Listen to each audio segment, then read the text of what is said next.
መጽሐፍ ቅዱስ ይዋጋል በሬ ነው።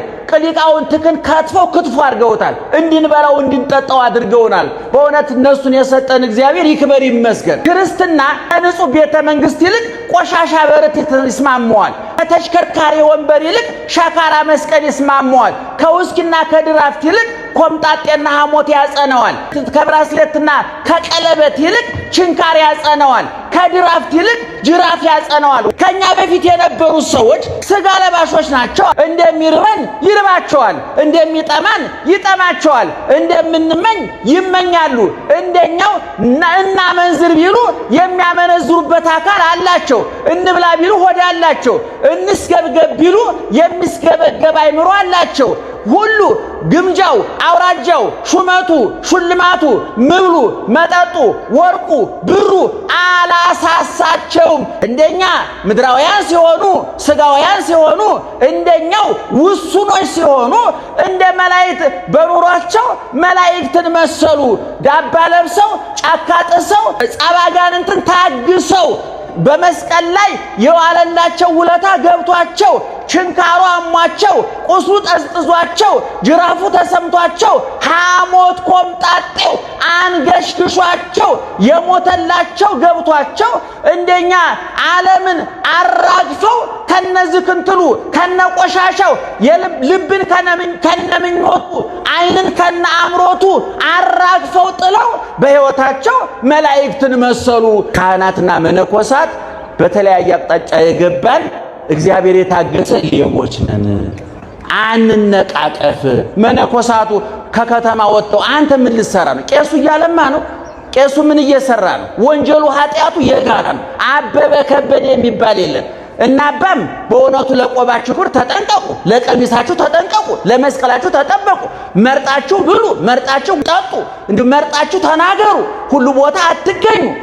ተሸሽጎ መብላት አጥኖ ባት እኮ ይባላል። አትናቴዎስ የሚባል የዛሬ 1600 ዓመት ገደማ የነበረ የመጀመሪያውን የኛን ጳጳስ አቡነ ሰላማን ቀብቶ ሹሞ የላከ በአርዮስ ሲወገዝ አፈ ጉባኤ የነበረ ለአርዮስ ውግዘት ምክንያት የሆነ በማዕረግ ደረጃ በጊዜው ዲያቆን የነበረ ሊቀ ጳጳሱን ፓትርያርኩን ተከትሎ ሄዶ ነገር ግን ለፓትርያርኩ አፍ አንደበት ሆኖ አርዮስን ያስወገዘ ትልቅ ለቤተ ክርስቲያን 5 ጊዜ የተሰደደ የተንከራተተ መንበሩን ያስከበረ ክብሩን ያስከበረ ክርስቶስ ተቀመጥ በወንበሬ ተናገር በከንፈሬ ያለው ትልቅ ሊቀ ጳጳስ ነበር። ይሄ ሊቀ ጳጳስ በቤተ ክርስቲያናችን ቅዳሴ አትናቴዎስ የሚባል የአትናቴዎስ ቅዳሴ ከ14ቱ የቤተ ክርስቲያን ቅዳሴዎች አንዱ ነው። መቼም ኦርቶዶክሳዊ ተዋሕዶ ቤተ ክርስቲያን እስካሁን ድረስ የቆየችው ወደፊትም የምትኖረው የቆመችበት ውሃ ልክ የተሰራችበት ስርዓት የቆመችበት መስመር የተረጋገጠ መሆኑ ብቻ ሳይሆን ከክርስቶስ የመነጨውን እንዴት አድርገን መጠጣት እንዳለብን ማዕከላዊ አሰራርን ሳይተው ተጠያቂነታቸውን ተረድተው የበላዮቻቸውን እያከበሩ የመሩን ጳጳሳት ስለነበሩ ነው። እና አትናቴዎስ ኦርቶዶክሳዊ ተዋሕዶ ቤተ ክርስቲያን 14 ቅዳሴ ብላ ከመደበቻቸው ቅዳሴዎች መካከል የአትናቴዎስ ነው። እሱ በቅዳሴው ውስጥ እንዲህ የሚል ንባብ ጽፏል። ምእመናን መቼም ቅርንጫፉን ይዘን ወደ እንግዱ ለመሄድ ነው። ፍሬውን እየበላን ዛፉን ለማየት ነው። አበባውን እያየን በዛፉ ለመጠለል ነው። መጽሐፍ ቅዱስ ግንድ ነው፣ ዛፍ ነው። ቅርንጫፍ አለው፣ ያፈራል፣ ያብባል፣ ሽታ አለው። ከፀሐይ ያስጠልላል፣ ከዝናብ ያስጠልላል። መጽሐፍ ቅዱስ ኦርቶዶክሳዊ ተዋሕዶ ቤተ ክርስቲያን መጽሐፍ ቅዱሱን በልታ ተንትና አመስጥራ የምታቀርብበት ብዙ መድረክ አላት። ብዙ መድረክ አለ። እኔ ሁል ጊዜ እናገራለሁ። መቼም በመንገድ ላይ ስትሄዱ በሬ እንዳይወጋችሁ ጥግጥቅ ትይዛላችሁ አይደለም? ስጋ ቤት ሄዳችሁ ክትፎ ስጡ ይተላል። መቼም ክትፎ ይወጋኛል የሚል ሰው የለም። እውነቱን ለመናገር በሬ ይወጋኛል ነው የሚባለው አይደለም? መጽሐፍ ቅዱስ ይዋጋል በሬ ነው። ሊቃውንትክን ከትፈው ክትፎ አድርገውታል። እንድንበላው እንድንጠጣው አድርገውናል። በእውነት እነሱን የሰጠን እግዚአብሔር ይክበር ይመስገን። እና አትናቴዎስ እንዲህ ይላል ወሉ እንዘ ከማነ ለባሰያነ ስጋ እሙንቱ ተመሰሉ ከመ መላእክት በሕይወቶሙ። አንጽሁ ነፍሶሙ ዋጻይደው አልባሲሆሙ ወያርኮሱ ምኩራበ ሥጋሆሙ ወተጽፈ ስሞሙ ውስተ መጽሐፈ ሕይወት በደመ በግዑ። እነሱ ይላል አትናቴዎስ ቅዱሳንን ከጠራ በኋላ ከሱ በፊት የነበሩትን ቅዱሳን ከጠራ በኋላ እነ ቅዱስ ጴጥሮስ እነ ቅዱስ ጳውሎስ ሐዋርያውያን አበውን ከሱ የቀደሙትን በብሉይም በሐዲስም ያሉትን ያተናገሩትን የመሰከሩ በመሰከሩበት ያላፈሩ ለክርስቶስ መንደድ መታረድ መገፈፍ መገረፍ የሚችሉ መራም መጠባት የሚችሉ መቼም ሁልጊዜ እንደምንለው ምእመናን ክርስትና ከንጹህ ቤተ መንግስት ይልቅ ቆሻሻ በረት ይስማማዋል። ከተሽከርካሪ ወንበር ይልቅ ሻካራ መስቀል ይስማማዋል። ከውስኪና ከድራፍት ይልቅ ኮምጣጤና ሐሞት ያጸነዋል። ከብራስሌትና ከቀለበት ይልቅ ችንካር ያጸነዋል። ከድራፍት ይልቅ ጅራፍ ያጸነዋል። ወገኖቻችን ለዚህ ነው ዛሬ ክርስትናውን ያለ ጠባዩ ከሸካራ መስቀል አውርደን ወደ ተሽከርካሪ ወንበር አመጣ ነው። ከቆሻሻ በረት አውጥተን ወደ ንጹህ ምንጣፍ አመጣ ነው። ምንጣፉ መንጻቱ አይደለም ወንጀሉ፣ ወንበሩ መሽከርከሩ አይደለም ወንጀሉ። የጸዳ አይምሮ ጠፋ። ለቢሮ የሚመጥን ለምንጣፉ የሚመጥን ለወንበሩ የሚመጥን ወንበሩ ላይ ለባለስልጣኑ ወንበሩ የተቀመጠበት እስፓናቱ ሆነ እንደመጥፎ ብሎን ተሽከረከረበት አልመጥነው አለ ማለት እና አትናቴዎስ እንዳለ ቅድም እንደነገርኳችሁ ከኛ በፊት የነበሩ ሰዎች ናቸው አለ። ስጋ ለባሾች ናቸው አለ። እንደሚርበን ይርባቸዋል፣ እንደሚጠማን ይጠማቸዋል፣ እንደምንመኝ ይመኛሉ። እንደኛው እናመንዝር ቢሉ የሚያመነዝሩበት አካል አላቸው። እንብላ ቢሉ ሆድ አላቸው። እንስገብገብ ቢሉ የሚስገበገብ አይምሮ አላቸው። ሁሉ ግምጃው አውራጃው ሹመቱ ሹልማቱ ምብሉ መጠጡ ወርቁ ብሩ አላሳሳቸውም። ያላሳሳቸው ግን ይሄ ሁሉ ይሄን የሚፈጽሙበት ሰውነት ስለሌላቸው አይደለም ማለትና ተመሰሉ ከመላእክት በሕይወቶሙ እንደኛ ምድራውያን ሲሆኑ ስጋውያን ሲሆኑ እንደኛው ውሱኖች ሲሆኑ እንደ መላእክት በኑሯቸው መላእክትን መሰሉ። ዳባ ለብሰው ጫካ ጥሰው ድምፅ አራዊትን ጸባጋንንትን ታግሰው በመስቀል ላይ የዋለላቸው ውለታ ገብቷቸው ችንካሩ አሟቸው ቁስሉ ጠዝጥዟቸው ጅራፉ ተሰምቷቸው ሐሞት ኮምጣጤው አንገሽግሿቸው የሞተላቸው ገብቷቸው እንደኛ ዓለምን አራግፈው ከነዝክንትሉ ከነቆሻሻው ልብን ከነምኞቱ ዓይንን ከነአምሮቱ አራግፈው ጥለው በሕይወታቸው መላእክትን መሰሉ። አንጽሁ ነፍሶሙ ሰውነታቸውን ከኃጢአት ነፍሳቸውን ከኃጢአት ዋጻይደው አልባሲሆሙ ሰውነታቸውን ከክፋት ከተንኮል ወያርኮሱ ምኩራበ ሥጋሆሙ የሰውነታቸውን ቤተ መቅደስ በመጠጥ በዝሙት በክፋት በተንኮል በቂም በበቀል በጥላቻ ሳያረክሱ ሳያቆሽሹ ኖሩ። ይሄን ሁሉ ስላደረጉ አለ ወተጽፈ ስሞሙ ውስተ መጽሐፈ ሕይወት በደመ በግዑ በእስክሪብቶ በወረቀት በእርሳስ በብረት በድንጋይ ሳይሆን ቀራንዮ ላይ በፈሰሰው በአማናዊው በፋሲካችን በክርስቶስ ስለኛ ሲል በተሰቀለው በታረደው በክርስቶስ በንጹሕ በበጉ ደም ስማቸው በሕይወት መጽሐፍ ተጻፈላቸው። ወንህነኒ እለተወለድነ በሥጋ ከማሆሙ እኛም እንደነሱ በሥጋ የተወለን ብነ ሰለስቱ ልደታት ሶስት መወለጃዎች ሶስት ልደቶች አሉን። አሐቲ ጥምቀት ቅድስት እንተ ትሬሴን አምሳለ ክርስቶስ አንደኛዋ መወለጃችን ክርስቶስን የምታስመስለን ጥምቀት ናት። ወሃዱ ሥጋሁ ወደሙ ለክርስቶስ ዘይሰሪ አበሳ ወኃጢአተ አንዱ አበሳ ትልልቁን ኃጢአት ትንንሹን ኃጢአት የሚያነጻ የክርስቶስ ደም ነው። ወሃዱ አንብ ዘበንስሐ ዘይወፅእ እሙስጥ በአምሳለ ዮርዳኖስ አንዱ ከውስጥ እየፈሰሰ ወደ ውጭ የሚፈሰው ነፍሳችንን እያጠበ ኃጢአታችን እያጠበ የሚፈሰው ኃጢአታችንን አስበን የክርስቶስ መከራ አስበን የምናለቅሰው እንባ። እነዚህ ደግሞ ካወቅንባቸው ቅድም የጠቀስናቸውን ቅዱሳን ያስመስሉናል አለ። ይክበር ይመስገን እግዚአብሔር። እንግዲህ ይሄን አትናቴዎስን ፍሬ ከያዝን በኋላ ወደ ቅርንጫፍ ወደ ግንዱ ስንመጣ ዛሬ 3 ቅዱሳን እናስባለን። አቡነ ገብረ መንፈስ ቅዱስ መደበኛ የሚባለው በዓላቸው ጥቅምት 5 እና መጋቢት 5 ነው። ዛሬ በዋናነት የሁለቱ ቅዱሳን ሐዋርያት በዓለ ዕረፍት ነው። እንግዲህ ክርስትና የተመሰረተው በክርስቶስ ነው። ክርስቶስ ለኛ ብዙ ነገር ነው የሰጠን። ወርቅ የሆነውን ክርስቲያን የሚለውን ስም ከወርቃማ ስሙ ፈልቅቆ ተጠሩበት ብሎ ሰጥቶናል። ወተሰሚው አርዲት ቀዳሚ ክርስቲያን በአንጾኪያ ለመጀመሪያ ጊዜ በሐዋርያት ሥራ ምዕራፍ 11 ቁጥር 27 ላይ ለመጀመሪያ ጊዜ ሰዎች አማኞች ክርስቲያን ተብለው ተጠሩ ከተባለበት ጊዜ ጀምሮ እስካሁን ድረስ ክርስቲያን ተብለን ቀጥለናል። እንግዲህ ክርስትናን ክርስቶስ ይለኩሰው ክርስቶስ ይመስርተው እንጂ ዓለምን እንዳዳርስ በየቦታው እንዲለኮስ ጨለማው እንዲገፈፍ ሞት እንዲሻር ኃጢአት እንዲጠፋ ተስፋ የቆረጡ ተስፋቸው እንዲለመልሙ ጣዖት እንዲሻር ሰይጣን እንዲንበረከክ ያደረጉት ከሱ በኋላ የመጡ ቅዱሳን ናቸው። ባለቤቱ ማስተማር ሲጀምር 2 ስራ ነው የሰራው። አንደኛ ትምህርት ማስተማር ነው። ሁለተኛ ተአምራት ማድረግ ነው። ሶስተኛ በጎ ስራ መስራት ነው። አራተኛው ግን ምትክ መፍጠር ነው። ምትክ መምረጥ ነው። ሐዋርያትን መረጣቸው። ለጊዜው በእግራቸው ተከተሉት፣ ፍጻሜያቸው በግብር መሰሉት። በማቴዎስ ወንጌል ምዕራፍ 10 ሙሉ ስልጣን ሰጥቷቸዋል። መጀመሪያ አጋንንትን አውጡ፣ ለምጻምን አንጹ፣ እውራንን አብሩ፣ ድውያንን ፈውሱ፣ ሙት አስነሱ። ይሄ ሁሉ የእናንተ የተሟላ ያልተሸራረፈ መለኮታዊ አምላካዊ ዘላለማዊ ስልጣን ነው ብሎ ከሰጠ በኋላ ይሄ መብታችሁ ነው፣ ግዴታችሁ ግን ወናሁ እፌነወክሙ ከመ አባግዕ ማእከለ ተኩላ እንደ በጎች በተኩላ መካከል እልካችኋለሁ አለ።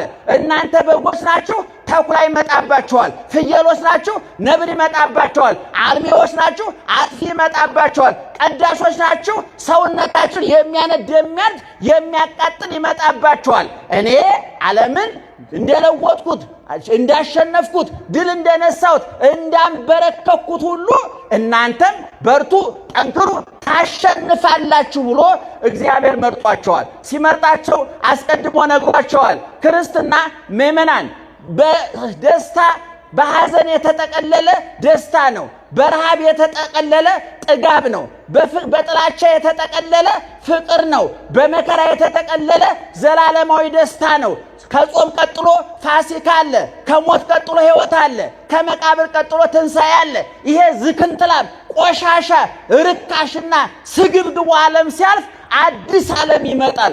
ትምጻ መንግሥትከ መንግሥትህ ትምጣ የምንለው ሰማያዊ መንግስት አለ እና እነዚህ ቅዱሳን አባቶቻችን ይሄን ዓለም እንዲለውጡ እንዲቀይሩ ቅድም አባታችን እንደነገሯችሁ ብርሃን ሆነው ጨለማውን እንዲገፉ ጨኩነው አልጫው እንዳጣፍጡ እነሱ እንዲለውጡት እንክርዳዱን ዓለም ወደ ስንዴ አውሬውን ዓለም ወደ ሰውነት እንዳመጡት የተላኩ ናቸው እና ቅዱስ ጳውሎስና ቅዱስ ጴጥሮስ በተለይ ቅዱስ ጴጥሮስ ኢየሱስ ክርስቶስ ከመረጣቸው 12 ሐዋርያት መካከል ነው። እንግዲህ 12ቱ በዝርዝር ለመናገር ምእመናን ቅድም አባታችን እንደነገሯችሁ በቦታ እንወሰናለን፣ ጊዜው ይገድበናል።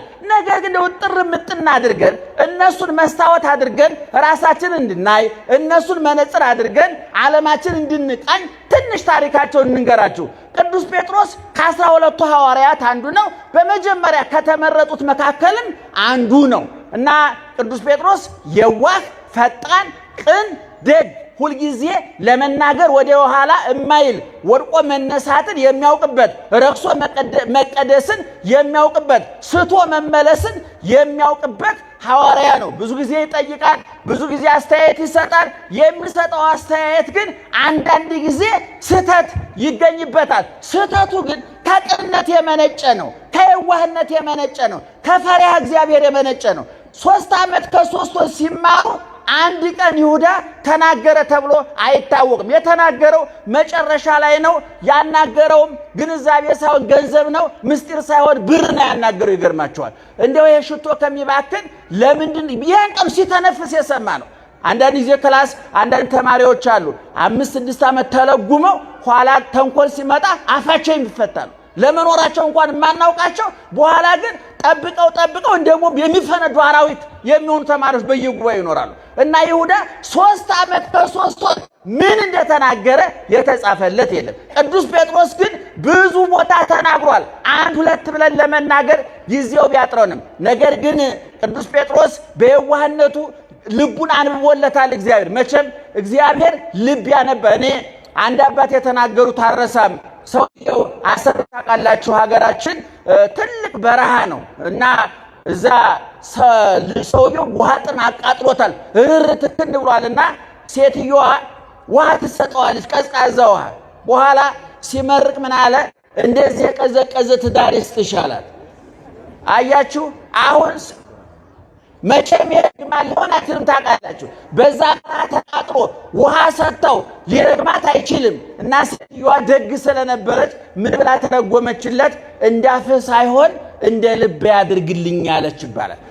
ቅዱስ ጴጥሮስን እንዳፉ ሳይሆን እንደ ልቡ ያየለት ክርስቶስ ሊቀ ሐዋርያት አደረገው፣ መሪ አደረገው፣ አዛዥ አደረገው። ትእዛዙ ውጣ ግባ የበላይ የበታችነት አይደለም፣ እንደ ቅዱስ ሚካኤል ሊቀ መላእክት እንደሚባለው ማለት ነው። እና ቅዱስ ጴጥሮስ ቅድም እንደተናገርኩት ክርስቶስ ሊሰቀል ሲል ሁላችሁ ትበተናላችሁ ትክዱኛላችሁ ሲል ጌታዬ እመኒ ኩሎሙ ክህዱከ አንሰ ይክህደከ እመሂለ መዊት፣ ጌታዬ ሁሉ ቢክዱህ እኔ አልክድህም እስከ ሞት ድረስ አለ። እውነት ጴጥሮስ ዶሮ እስከሚጮህ ድረስ 3 ጊዜ ትክደኛለህ አለ። በእርግጥም ጴጥሮስ ዶሮ 3 ጊዜ ሲጮህ ቅዱስ ጴጥሮስ ካደ። ነገር ግን ወጻፋ ወበከየ መሪረ ወደ ውጭ ወጥቶ ምርር ብሎ አለቀሰ። ጌታዬ አንተማ ነግረኸኝ ነበር፣ እኔ ግን በደካማነቴ ተመካው ተመጻደቅ፣ ግን ትምክቴ ጣለኝ። አሁንም ወድቄአለሁ አንሳኝ፣ ረክሻለሁ ቀድሰኝ፣ ክጃለሁ አሳምነኝ፣ ጠፍቻለሁ ፈልገኝ፣ ወጥቻለሁ አስገባኝ፣ እባክህ ጌታዬ ብሎ አለቀሰ። ወደ ቀደመ ክብሩ መለሰና ጌታ 3 ጊዜ ክዶት ነበረ። 3 ጊዜ ጴጥሮስ ትወደኛለህ? አዎ። በጎቼን ጠብቅ። ጴጥሮስ ትወደኛለህ? አዎ። ጠቦቶቼን ጠብቅ። ጴጥሮስ ትወደኛለህ? አዎ።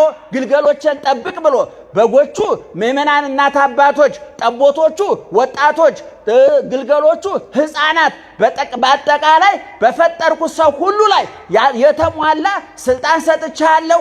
የመንግስተ ሰማያትን ቁልፍ ሰጥቻለሁ። ያሰርከው የታሰረ የፈታው የተፈታ ይሁን ብሎ ስልጣን ሰጠው እግዚአብሔር። እግዚአብሔር የልብን ያያል ማለት። አንዳንድ ጊዜ አሁን እናቶች ሲጸልዩ አባታችን እንደው አቡነ ገብረ መንፈስ ቅዱስ እርስዎ እንደፈጠሩኝ እንዳደረጉ ያድርጉ የሚሉ እናቶች አሉ።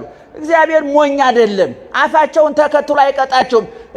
እንደኔ ካለው ብልጣ ብልጥ ለፍላፊ ይልቅ የዛችን የዋህና ጸሎት ነው የሚሰማው እግዚአብሔር። ፈጣሪ ቤተ ክርስቲያን መጥተው አቦ ፈጣሪ ካሉ እኚህ ሴትዮ ልባቸው ውስጥ ፈጣሪያቸው አለ ማለት ነው። ማረም ያውቃል የኛ ጌታ፣ ማስተካከል ያውቃል የኛ ጌታ፣ የልብ ነው የሚያየኛ ጌታ። እንደ ምድራውያን ባለስልጣኖች የሚቅለበለብ ምላስ እየሰማ የልብን ሐዘን አይጨምርም እግዚአብሔር። እና ቅዱስ ጴጥሮስ ቅድም እንደነገርኳችሁ ወደ ቀደመ ክብሩ ተመለሰ። መንፈስ ቅዱስ ሲሆን አፈ ጉባኤ ሆኖ አስተማረ። በአንድ ቀን ትምህርት 5000፣ በአንድ ቀን ትምህርት 3000 ሕዝብ አሳመነ። የመጀመሪያዋ ቤተክርስቲያን ስትመሰረት ዋና ተናጋሪ ነበረ። በመጽሐፍ ቅዱስ ከ27ቱ የሐዲስ ኪዳን መጻሕፍት 3 መልእክቶች ጻፈ። አንዱ መልእክት 5 ምዕራፍ፣ አንዱ መልእክት 3 ምዕራፍ አለው።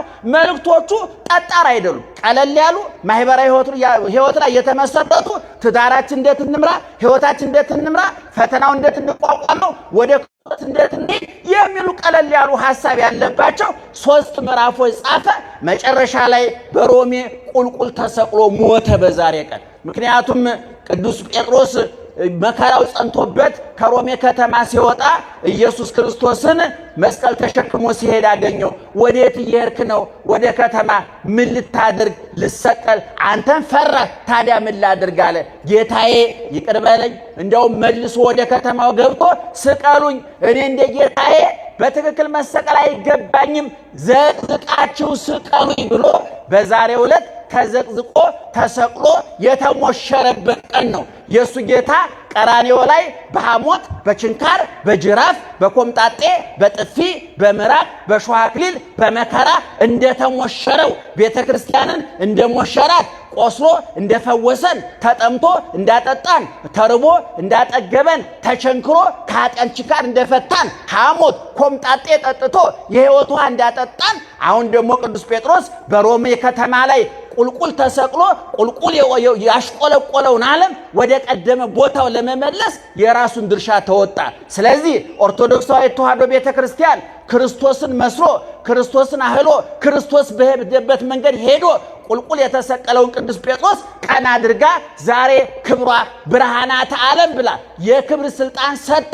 እኔ የዓለም ብርሃን ነኝ ብሎ ጌታ እናንተም የዓለም ብርሃን ናችሁ እንዳላቸው ከሱ ብርሃንነት ለኩሶ ዓለም እንዳቀጣጠለው ከሱ ጨውነት አቀምሞ ዓለም እንዳጣፈጠባቸው ቤተ ክርስቲያንም የክርስቶስ ናትና በአባታቸው ቤት መሾም መከበር መመስገን አለባቸውና ዛሬ አንዱ ቅዱስ ጴጥሮስ ይከበራል። ሁለተኛው ቅዱስ ጳውሎስ ነው። ቅዱስ ጳውሎስ ዝርዝር ጉዳይ አልገባም። መጀመሪያ ኦሪታዊ የነበረ ምሁረ ኦሪት መጻሕፍተ ነቢያትን መጻሕፍተ ሙሴን ጠንቅቆ ያነበበ የተማረ ብቻ ሳይሆን የብሉይ ኪዳኑ ሕግ አስከባሪ ጠበቃ የነበረ ወፈርፋደ ኮንኩ ቀናኤል ሕግ አበውየ ለአባቶች ሕግ ቀናተኛ ነኝ ብሎ የተናገረ ብሉይን የተማረ እንዲያውም ቅዱስ ጳውሎስ በመልእክቱ ኋላ እንደተናገረው እኔ በብሉይ በኩል ብትጠይቁኝ ጥንቅቅ ባልክ ሊቅ ነኝ፣ ከገማልያል ከሊቁ ከአዋቂው ከጠነቀቀው ከምሁሩ እግር ስር ቁጭ ብዬ ብሉይ ኪዳንን ተምሬ የነበረ ነገር ግን የብሉይ ኪዳን የኦሪት መደምደሚያ ወንጌል፣ የብሉይ ኪዳን መደምደሚያ ሐዲስ ኪዳን፣ የጽድቅ ማሰሪያ መደምደሚያ ክርስቶስ መሆኑ ገብቶኝ ወረሰይክዎ ተመዳው የዚህን ዓለም ክብሩን ሹመቱን ሽልማቱን አቦ መምህር መባሉን እንደ ትቢያ እንደ ቆሻሻ ለክርስቶስ ስል አራግፌ ተውኩት ያለ ሐዋርያ ነው። ሐዋርያ እስከ ሶስተኛው ሰማይ የተነጠቀ ዓለመ መላእክትን አይቶ የመጣ ነው። ይህ ሐዋርያ ልሳነ ክርስቶስ ይባላል። በሉት እስኪ ጮክ ብላችሁ ምን ይባላል? የክርስቶስ አንደበት ይባላል። የክርስቶስ አንደበት ይባላል። ክርስቶስ የተናገረበት ሐዋርያ ነው። የሚገርማችሁ ከ27ቱ የሐዲስ ኪዳን መጻሕፍት መካከል 14ቱን የጻፈ ይህ ሐዋርያ ነው። ስንቱን የጻፈ? 14ቱን የጻፈ። ሐዲስ ኪዳን በጠቅላላ ስንት ነው? 27። ቅዱስ ጴጥሮስ ስንት ጻፈ ብያችኋለሁ? አቤት 2። አይ እንደው ጥሪ አይቀበልም የሚጆሮ ስንት እኮ ከኔትወርክ ውጭ ሆነ ጆሮ እኮ አለ። ይገርማችሁ ነገር ኑሮ እያባከነች ወዳችሁ አይደለም የምታደርጉት። እንደውም እንደ አስባችሁ መብታችሁ መቆማችሁ ራሱ ጥንካሬያችሁ የሚያሳይ ነው። እንደም ሰማዕታት ናችሁ። ደህና ዋላችሁ። ቅዱስ ጳውሎስ ስንት መልእክት ጻፈ? 14። በሉት ስንት ጻፈ? ቅዱስ ጴጥሮስ ስንት ጻፈ? 2 እና 14 16። ከ27ቱ መካከል እነዚህ 2 ቅዱሳን ስንቱን ጽፈዋል ማለት ነው? 16። እንግዲህ ከስንት ፐርሰንት በመቶኛ ቢወሰድ ራሱ አብዛኛውን የጻፉት እነዚህ ናቸው ማለት ነው። እና ቅዱስ ጴጥሮስ የሚገርማችሁ በልብሱ ቁራጭ ድውይ የሚፈውስ ዓይን የሚያበራ ክርስቶስ ራሱ ወረሰይኩከ ብርሃኖሙ ለአሕዛብ ነዋየ ኅሩየ ረሰይኩከ ምርጥቅ አድርጌሃለሁ ብርሃኖሙ ለአሕዛብ የአሕዛብ ብርሃን አድርጌሃለሁ ብሎ በቀጥታ በወኪል በመልእክተኛ አይደለም ራሱ ክርስቶስ ተገልጦ በሐዋርያት ሥራ 8 እና 9 አንብቡት። በቀጥታ ክርስቶስ መጥቶ አንተ የብሉይ ኪዳን መምህር ነህ ሊቅ ነህ፣ ነገር ግን ዕውቀትህ መደምደሚያ ማህተም የሚያገኘው ወደ ሐዲስ ኪዳን ስትመጣ በእኔ ስታምን ወንጌልን ስትሰብክ ነው ብሎ ጠርቶት ወደ ክርስቶስ ያመጣው ራሱ ክርስቶስ ነው። እንግዲህ ከዛ በኋላ ቅድም እንዳልኳችሁ በሮሜ የሮማን ቤተ መንግስት በእውነቱ የነቀነቀ በዛን ዘመን የሮማ መንግስት ማለት እንደ ዛሬው አሜሪካ ፈላጭ ቆራጭ የነበረበት ነው። ዛሬ ታውቃላችሁ የየሀገሩ ጠቅላይ ሚኒስትሮችና ፕሬዝዳንቶች ምክትል ናቸው። የዓለሙ ዋናው ፕሬዝዳንት ትራምፕ ናቸው። መቼም ይሄንን እንኳን የአፍሪካ መሪዎች አውሮፓም የሚክዱ አይመስለኝም እውነቱን ለመናገር። ሌላው ምክትል ነው። ዋናው ፕሬዝዳንት የአሜሪካን፣ ምክንያቱም ኢኮኖሚያቸውን ገንብተውታል፣ ቴክኖሎጂን ተጠቅመውበታል፣ ፍቅራቸውን የሚገርማችሁ አሜሪካ ማለት ከዋሽንግተን ዲሲ ከዲሲ ካሊፎርኒያ ከዲሲ ሲያትል በአውሮፕላን 5 ሰዓት 6 ሰዓት ይፈጃል። እኛ ሀገር ምዕመናን ከአዲስ አበባ መቀሌ 1 ሰዓት ነው። ከአዲስ አበባ አስመራ 1 ሰዓት ከምናምን ነው። ከአዲስ አበባ ጅጅጋ እንዲሁ ነው። ከአዲስ አበባ ሐዋሳ፣ ባህር ዳር፣ አሶሳ፣ ጋምቤላ፣ ሐረር ጠባብ ናት። ግን የሀገሪቱ ጥበት ጭንቅላታችን ጭምር አጠበበውና የተባረከውን አየር አቆሸሽ ነው። እኔ ከዚህ በፊት ተናግሬያለሁ። የአፍሪካ መሪዎች ስለ አየር ጠባይ ስብሰባ አደረጉ። በዛሬ 15 ዓመት አቶ መለስ ነበሩ። አይ እንደው ስለ አየር ጠባይ መወያየታቸውን ትተው ስለ ራሳቸው ጠባይ ቢወያዩልን። እኔ እውነቴን ነው የምላችሁ። ምክንያቱም አፍሪካን የአየር ጠባይ አያስቸግራትም። ምክንያቱም ፋብሪካው አልሰራም። እኛ ገራውን የትኛው ፋብሪካ ነው አየር የሚበክለው? እንደ እናቶቻችን ዳቦ ስትጋግሩ ኩበቱ የሚበክል ጣራ ከሚበክለው ውጪ የትኛው ፋብሪካ ነው እስኪ ንገሩ? እስኪ የትኛው የሚነቀንቅ ፋብሪካ ነው?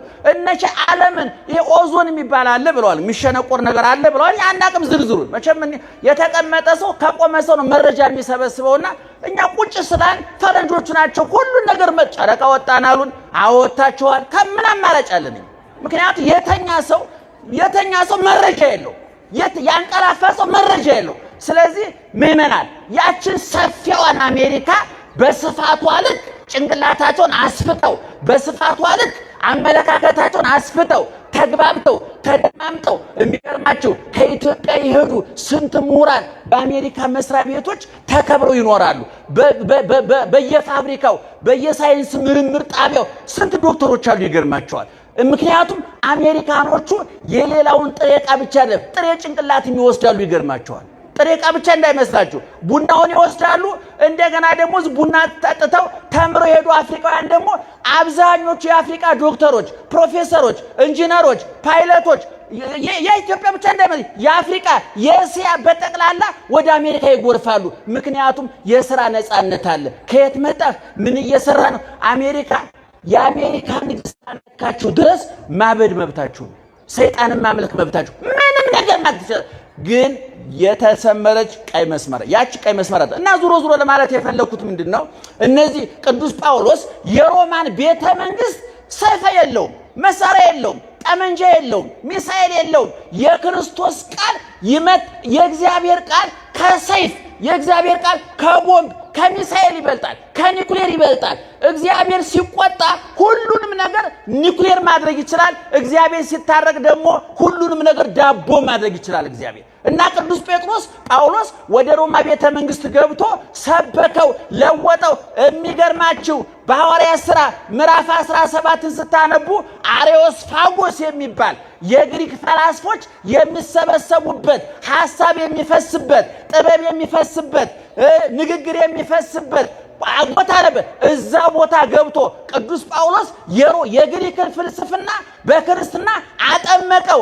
አሬዮስፋጎስን መካነ ጠቢባን የነበረውን መካነ ጻድቃን መካነ ቅዱሳን አደረገው። ይገርማቸዋል። ለወጠው፣ ቀየረው። ማንን ይዞ? ክርስቶስን ይዞ።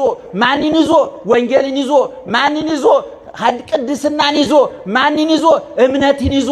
ምንን ጥሎ? ክፋትን፣ ተንኮልን፣ ምቀኝነትን፣ ርኩሰትን፣ መጠጡን፣ ዝሙቱን፣ ሟርቱን፣ መተቱን፣ ቂሙን፣ ጥላቻውን አራግፎ ትቶ የሮማን ቤተ መንግስት ቀየረው።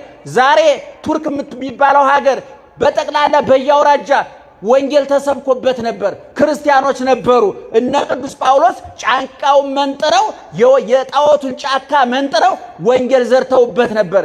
ዛሬ ምዕመናን እኛ ጫካ መመንጠር አልቻልንም። ሐዋርያት በጅራፍ የመሰረቱትን ሃይማኖት በድራፍት አፈረስ ነው። ሐዋርያት ተጠብሰው የመሰረቱትን ሃይማኖት እኛ ጥብስ እየበላን መምራት አቃተን። ሐዋርያት ተዘልዝለው ያቆዩትን ሃይማኖት እኛ ዝልዝል ቁልጥ እየበላን መምራት አቃተን። አሁን ደግሞ ሰሞኑን እየሰማሁ ነበር። ከከተማው መነኮሳቱ ይውጡ፣ መነኮሳቱ ደግሞ እኛንን ዋኖቹ እያለ እግዚአብሔር ታግሶ ተስማምታችሁ ብሉ ቢለን እርስ በርስ ተግባብተን። እኔ አንድ ምሳሌ ልንገራችሁና ልጨርስ። ገጠር ያደጋችሁ ሰዎች ታውቃላችሁ? ማማ ታውቃላችሁ? ማማ የምታውቁ ምንድን ነው? እህሉ መካከል ማማ ይሰራል፣ ከፍ ያለ። ያ የእህሉ ጠባቂ ማማው ላይ ሆኖ እህሉን ይጠብቃል። እህሉን ከ3 ከ4 ነገር ነው የሚጠብቀው። አንደኛ ከወፍ ይጠብቀዋል፣ ሁለተኛ ከጅንጀሮ ከአራዊት ይጠብቃል፣ ሶስተኛ ከመንገደኛ ይጠብቃል። መንገደኛ በገጠር እሸት ቆርጦ መብላት አይከለከልም። ነገር ግን አንዳንድ ሰው ቀበጥልና ቆርጦ ከመብላት አልፎ ቆርጦ ይዞ መሄድ ይፈልጋል። በብሉይ ኪዳን በዘዳግምም ተደንግጓል። አንድ ሰው ወደ ሰው እርሻ ገብቶ እሸት እስከሚጠግብ መብላት ይችላል። ቆርጦ ግን በከረጢት በቅርጫት ይዤ ልሂድ ካለ ስግብግብነት ነው። እና ይሄ ሰውዬ ትልቅ እርሻ ነበረው አሉና እርሻው ላይ ማማ ሰርቶ ላይ ቁጭ ብሎ እህሉን ይጠብቃል እና ሰውየው ትንሽ አንቀላፍቷል እና በምስራቅ አንዱ ሌባ ይመጣል፣ በምዕራብ አንዱ ሌባ ይመጣል። ስንት ሌባ መጣ? በየትና በየት? ከዛ በኋላ የምስራቁ ሌባ በአጋጣሚ እንዲህ አጮልቆ ሲያይ በምዕራብ በደቡብ የገባው ሌባ ያየዋል። ባለቤቱ መስሎታል፣ እሱ አላወቀም። ያኛውም እንዲህ ሲያይ ያኛውን ያየዋል። አሁንም ይሄኛው ሁለቱም ሌቦች መቼም ሌባ ኮንፊደንስ ያለው አይደለም። ሌባ እኮ ኮሽ ብትልበት እኮ ይበረጋል ታውቃላችሁ። እና ሁለቱም ያኛውም ደፍሮ እንዳይገባ ባለቤቱ በምስራቅ አለ ብሎ ያኛውም ደፍሮ እንዳይገባ በምዕራብ ባለቤቱ አለ ብሎ እግዚአብሔር ባወቀ ሌባ ለሌባ ተፈራርቶ የሰውየው አዝመራ ተጠበቀ።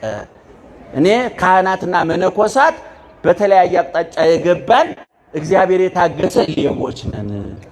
አንነቃቀፍ። መነኮሳቱ ከከተማ ወጥተው አንተ ምን ልትሰራ ነው? ቄሱ እያለማ ነው። ቄሱ ምን እየሰራ ነው? ወንጀሉ ኃጢአቱ የጋራ ነው። አበበ ከበደ የሚባል የለም።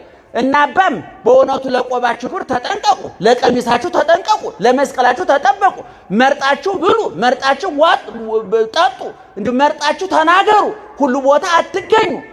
ተሸሽጎ መብላት አጥኖ ባት እኮ ይባላል። እውነቱን እኔ ካህናቱም እንደገና ደግሞ እኔ እውነቱን ለመናገር እንደ ምንኩስና ወንጌል ለማገልገል የተመረጠ ነገር ይሄ መቼም አንዳንድ ሰው ችግሩ ምን መሰላችሁ? ልብሱና ለባሹ ይምታታበታል። አንዳንድ ሰው ብራንድ የሆነ ጫማ ያደርግና እግሩ ሸፋፋ ሊሆን ይችላል። አሁን ችግሩ ከጫማው ነው ከእግሩ ነው? ንገሩኝ። አረ ንገሩኝ። ጫማው በጣም ውድ ነው፣ ብራንድ ነው። ሰውየው ግን እግሩ ሸፋፋ ነው። አሁን መወቀስ ያለበት ሰውየው ነው በፋብሪካው ነው? ፋብሪካው ነው ለዛኛው እግሩ የሚመጥን ጫማ ማድረግ አለበት። የሰው ዋጋ እሺ፣ አንዳንዱ ሱፋው በደም ሱፎ ፋብሪካ ያለብሰውና የኔ ቢጤ ጥላቢስ ሲለብሰው ሱፉ ረዴት ያጣል። ይገርማችሁ። እንደውም አንዳንድ ትምክህተኞች ምን ይላሉ? ያምርብሃል ሲባሉ ከምኑ ነው የሚሉት? አቤት ክርስትና ልብሳችን ነው። የሰፋው ክርስቶስ ነው። ቀራንዮ ነው የተሰፋው። እነ ቅዱስ ጴጥሮስ ናቸው የሰፉት። እኛ ስንለብሰው ትካሻችን ቀሎ ብናሰድበው የልብሱን ጥራት አይታችሁ እኛን ተውና ልበሱት እያልናችሁ ነው። እየሰማችሁ ነው? ሐው ቅዱስ ጳውሎስ ተመሰሉ ኪያየ በከመ አነ እትሜሰሎ ለክርስቶስ፣ እኔ ክርስቶስን እንደመሰልኩኝ አለ። እናንተም በአቅማችሁ ማንን ምሰሉ? እኔን ምሰሉ አለ። ወንጌል ነው የሚለው፣ መጽሐፍ ቅዱስ ነው የሚለው። ይሄንን ታምረ ማርያም ድርሳነ ሚካኤል አይደል? እኔ ክርስቶስን እንደመሰልኩኝ እናንተ ማንን ምሰሉ? እኔን ምሰሉ አለ ቅዱስ ጳውሎስ። ስለዚህ እንደው መነኮሳቱም ካህናቱን አትክፏቸው፣ የተሻለ ጽድቅ የላችሁም። ካህናቱም መነኮሳቱ ላይ አትዝመቱ፣ ያለ እነሱ ተስፋ የላችሁም። ስለዚህ በነገራችን ላይ ምእመናን ምንኩስና በቤተ ክርስቲያን አራተኛ ሕግ ይባላል። አንደኛ ሕገ ልቡና የሚባል አለ፣ እስከ ሙሴ የነበረ። ሁለተኛ ሕገ ኦሪት የሚባል አለ፣ እስከ ክርስቶስ የነበረ። ሶስተኛ ሕገ ወንጌል የሚባል አለ፣ አሁን ያለ። ምንኩስና ሕገ መላእክት ይባላል። ከሴት ርቆ ንስ ጠብቆ አልበላም አልጠጣም አልለብስም ብሎ አንድ ቀሚስ አንድ ጫማ ይዞ ወደ ተፈለገበት አሁን ለምሳሌ አንድ መነኩሴ አፋር ተመድባል ቢባል ዛሬ ቀሚሱን አንጠልጥሎ ይሄዳል። እኔ ሄድ ቢባል አረ ልጆችስ አረ ሚስቴስ አረ ጓዳዬስ ለአገልግሎት እንስራዬን አልጣልኩም። ምእመናን እንስራውን ያልጣለ ሰው ሳምራዊት እንኳን እንስራዋን ጥላ ነው ሐዋርያ የሆነችው። ክርስቶስም ሐዋርያትን ሲያስከትላቸው ሁሉ አደግነው ተሎና ቅዱስ ጴጥሮስ እንደው ምን ብሏል? ሁሉ ትተን ተከትለናል፣ ምንድነው የምናገኘው ብሎ ጠይቆ ነበረ። አረ እናንተማ ወተነብሩ ዲባ አሰርቶ ክሌቱ መናብር ወትኮንኑ